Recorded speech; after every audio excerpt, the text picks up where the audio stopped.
I'm Gerri McCritty from Pava Gallery on Shining a Light at LCTV, downtown Lancaster. Today I'm talking with Mardia Gibson, who is a fashion designer and a jewelry designer here in our community. She's local. Mardia, I'm going to let you talk about yourself to our viewers. Awesome. Let everybody, first of all, introduce yourself to our viewers. Yeah, for sure. So my name is Mardia Gibson. I currently live here in Lancaster, PA, originally from West Africa, Liberia.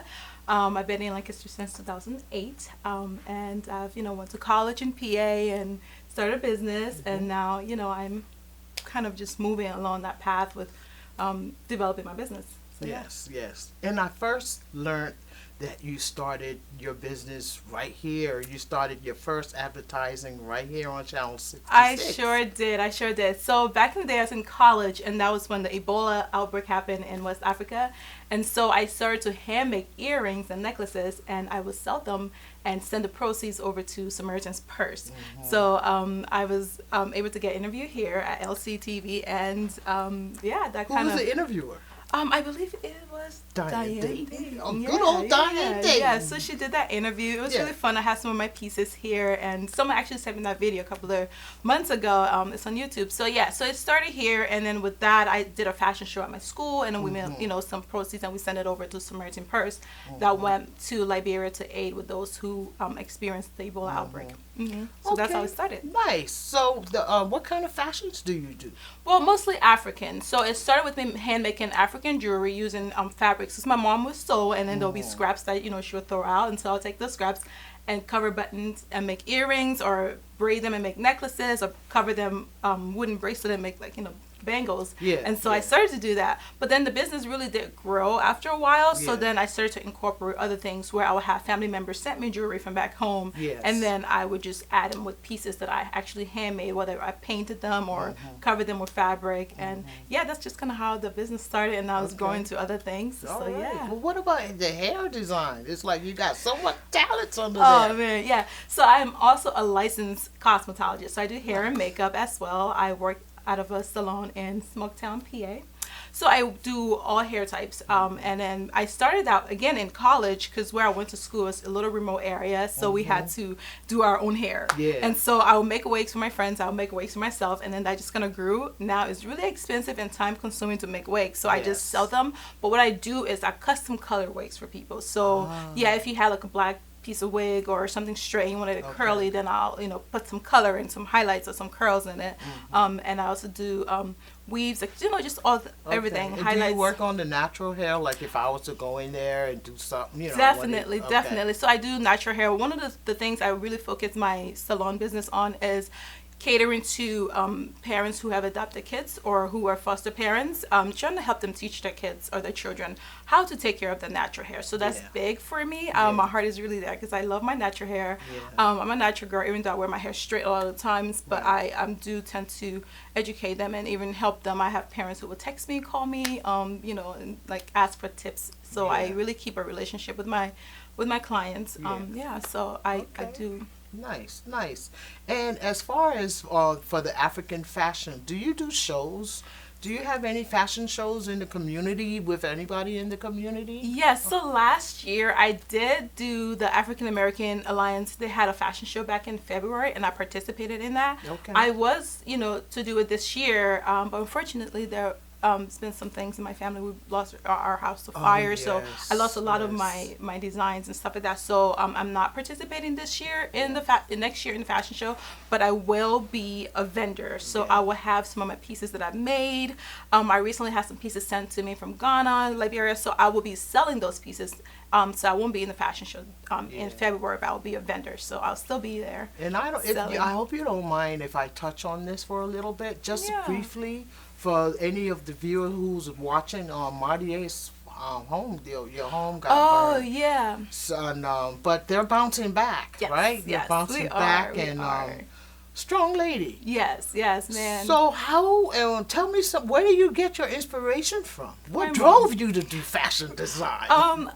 Well, so growing up, I was very active even back home in Liberia. I would do little contests, dancing stuff, and here and there. But when I was in high school, when I came here to the States, I was very shy. I was a really fast runner, so I ran a lot, and I would just, sit home, nothing to do, after track meet or whatever. And my aunt got me into fashion shows, got me into pageants and stuff like that. So she would like come get me in the last period of school, and we would go on auditions. And this is back in California, so I got into the modeling thing a little bit, and that just kind of drove my, that drive and just stirred something up in me. And won a couple of pageants, and now she's like, oh my gosh, I'm on top of the world. But that was back then. Yeah. But it was a confident booster for me because I had a really thick Liberian accent, so.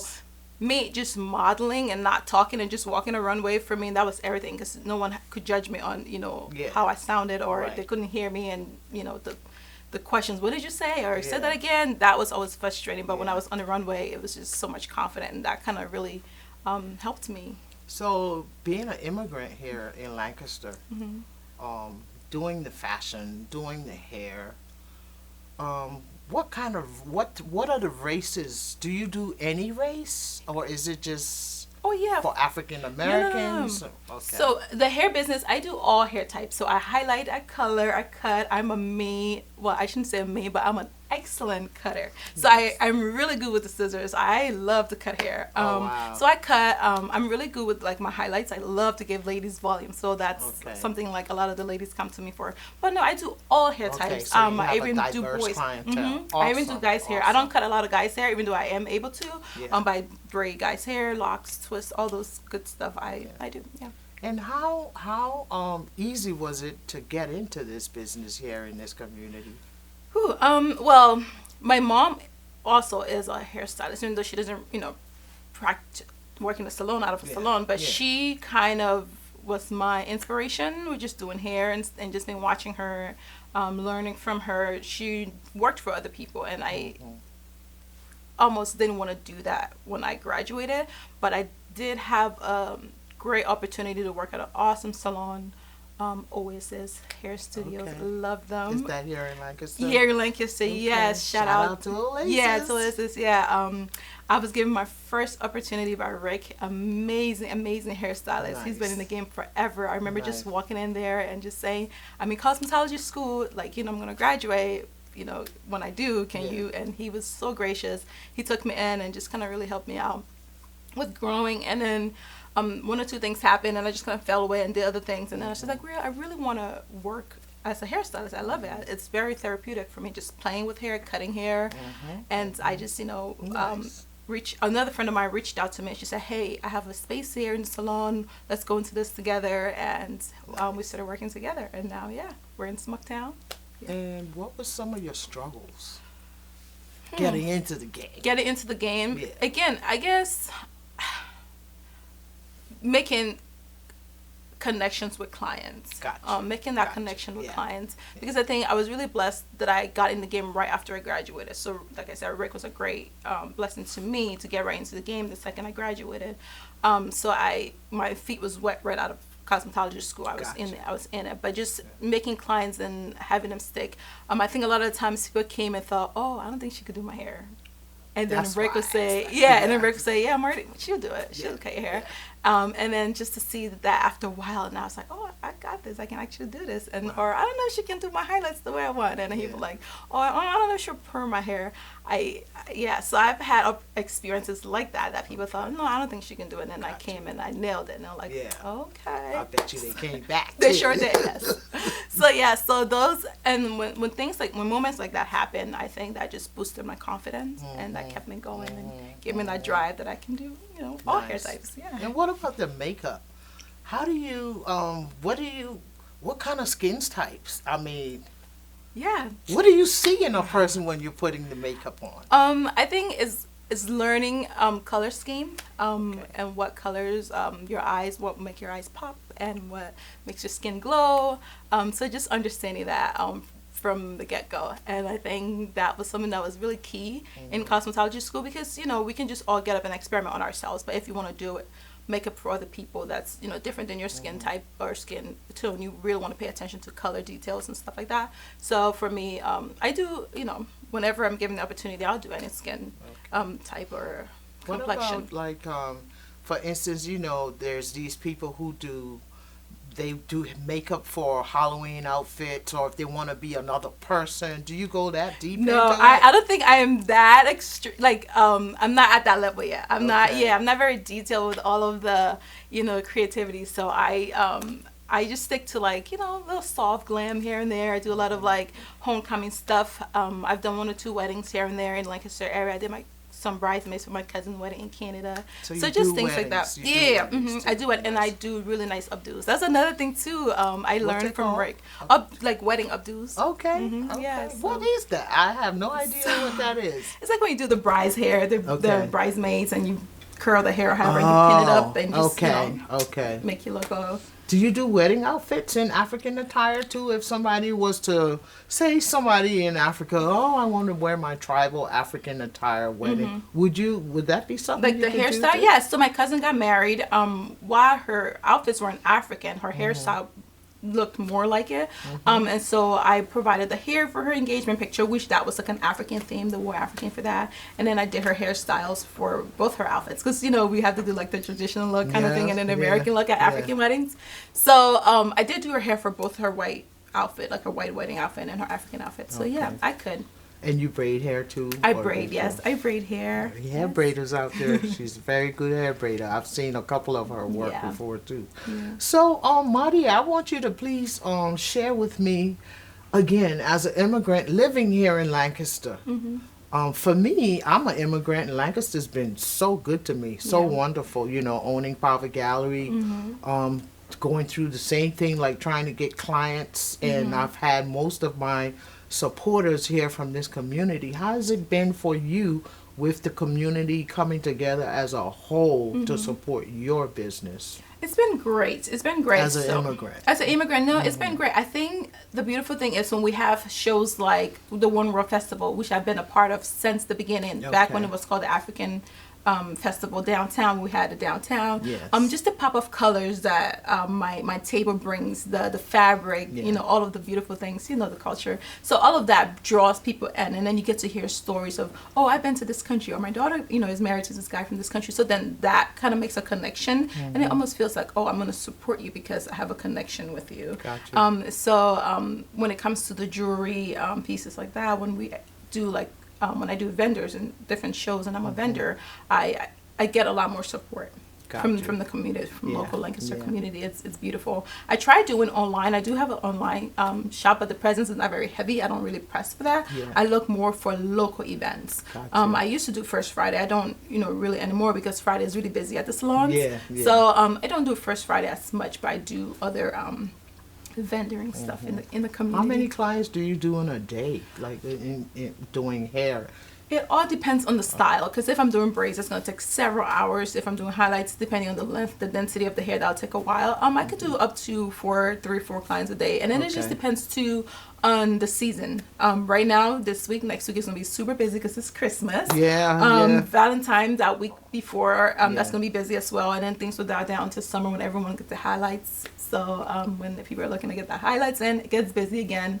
The fall, it kind of dials down a little bit, but it just depends on the season. And do you accept like walk-in clients, or how does that work? Unfortunately, I do not accept walk-in clients because I do other things in the community. So I'm heavily involved in other areas in the community. So I only work with appointments. So whether you're booking me online or you're calling, my business numbers out there. So whether you're finding me on Google and you're calling me, or send me messages on Facebook or Instagram to book an appointment, that's kind of how I take clients, because I'm not always at the salon. I'm only there when I have clients. So this is the necklace I'm wearing, guys. This is one of her designs that she sells, and it's very beautiful. I think I'm gonna be purchasing this. Awesome. So another thing I wanted to talk to you about is just being here. Where do you see yourself in the next, say, 5 years from now? Okay, hopefully married. Okay. I know. Any I'm very bachelors serious out there? Prayerfully married. Okay. maybe expanded my business by then. I love working with the young lady that I work with, Elisa. She's an amazing braider. I've learned so much from her. But whether that means she and I building something bigger, or I'm branching off and doing something So bigger. you want to do something like partnership with her if that was to... Yeah, if that was, to happen. But I think having something of my own, I actually am working with a realtor to look for a space to just kind of have something of my own where I can have my jewelry and my clothing on display. Right now I have jewelry and stuff at the salon, but not clothing, and I would love to have something downtown Lancaster. So you want your own brick and mortar. Exactly. Somewhere in Lancaster, because Smoketown is a drive, right? So sometimes I would get clients of like, oh, the bus really doesn't go that far. And I'm like, oh, it really does, but it's okay, because it is out of the city a little bit. So having a presence downtown Lancaster would be amazing. I think I'm definitely going to push for that a little bit more in the summer, to just kind of put myself out there, but having my own brick and mortar, like you said, something in the city that's mine. What would you tell someone who is like you, into fashion designs, want to do it, want to pursue it? What would be your advice to share with them? I'll say definitely get involved in your community. We have an amazing store downtown. I don't know if you guys heard about it, but I've done several of their shows.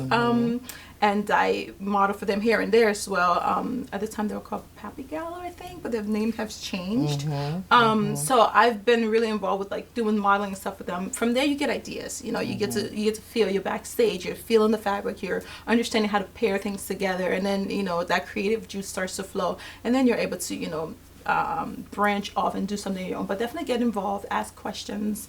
Get out of your comfort zone, study other cultures, because when I did do modeling, important. I had to get out of my African culture, and I started with at an American fashion school. It's called FITM back in California, and learned a little bit from them. How was that for you, stepping out of your culture? It was beautiful, because I think it's helped me to really dive into other space in life, and be able to approach things differently, and have different point of views on life and experiences, and appreciate things. So I'm glad I did, because who wants to be stuck in a box? Right. And where does your inspiration come from? My mom. My mom is my biggest inspiration. So like on Saturday, she's just like, I need to go to Jordan Fabric. I have to go to Jordan Fabric. And she came home, sewed herself an outfit, wore it to an event the same day. I'm like, woman. So like, who wouldn't be inspired by that? So she's my inspiration for the hair, for the makeup, for just being a great. Where do you get your African fabric from? Like, if they where do you purchase those from? So if we're making something real quick, we go Philadelphia area. Okay. Gotcha. A lot of the times we'll have family members if they visit Liberia or Ghana, wherever, and they'll bring fabric for us. But do you have a special type of fabric you like to work with, or are you just open? Because I know they have the country cloth, which is a little harder. Yes.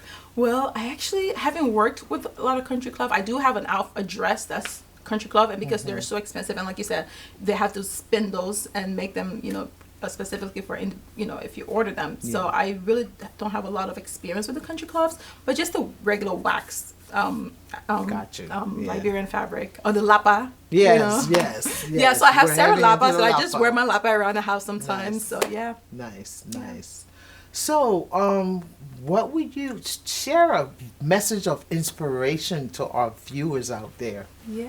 Something they should hold on to coming from you. So, just be consistent. Consistency is key, right? So, you don't want to give up or leave a big gap in between, because then you can it's easy to just kind of fall into a pit and just, forget the goals and the dreams. But be consistent, work a little bit on a goal. Every day work on something. Continue to encourage yourself. It's beautiful when you have people there to encourage you, but what happens when those people have to move away, or do something for themselves, then who's there to encourage you? So encourage yourself, continue to just work a little bit at a goal, and just continue to just dream big. Don't give up. Don't give up. There you have it from Miss Mardia Gibson herself. Stay consistent. Thank you for watching Shining a Light. This is Gerri McCritty from Pava Gallery on LCTV 66, downtown Lancaster. Thank you.